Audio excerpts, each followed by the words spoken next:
আফসোস হয় তোমার জন্য। তুমি আমার শেষ দেখাটা দেখতে পারবে না। শেষবারের মতো তুমি আমাকে ছুতে পারবে না। আমার বিদায়ের খবরটা তোমার কান অবধি পৌঁছাবে না। আমার জন্য তুমি চিৎকার করে কান্না করতে পারবে না। মানুষ তোমাকে দোষী বলবে বলে তুমি লোকমুখে আমার নামটাও তুমি নিতে পারবে না। দুঃখজনক।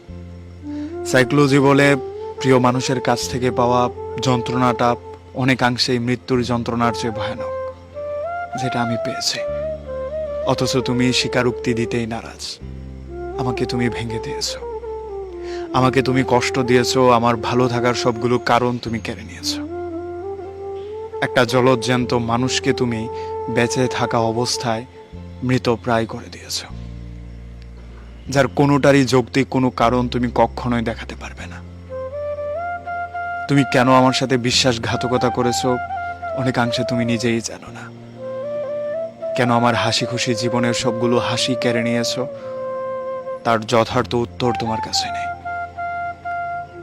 আমি থাকতে চাওয়ার হাজারটা প্রশ্নের বিপরীতে তোমার একটা উত্তরও নেই।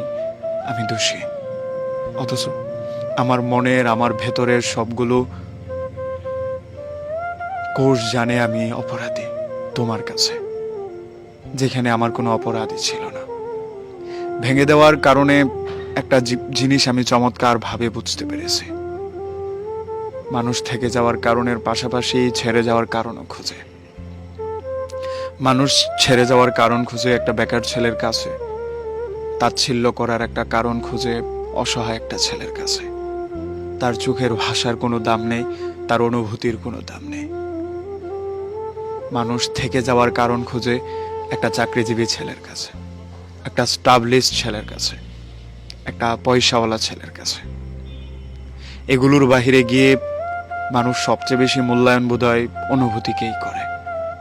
কিন্তু অধিকাংশ ক্ষেত্রে টাকা আর ভালোবাসার দারুণ একটা সংযোজন থাকে। ভালোবাসা শুধু থাকলে হয় না, টাকা লাগে।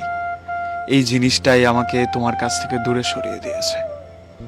দুঃখ হয়, কিন্তু আমি তোমার জন্য আফসোস করতে পারি না, কারণ তুমি ভালো আছো, ভালো থাকবে বলেই ছেড়ে গিয়েছো। যে জায়গাটা তোমার করার কথাই ছিল না, সেই জায়গাটাই তুমি করেছো নিজেকে ভালো রাখার জন্য। কিন্তু আমার আফসোস, আমাদের শেষ দেখা হবে না। আমার জন্য তুমি চিৎকার করে কান্না করতে পারবে না, মানুষের মুখে খারাপ কথা শুনবে বলে।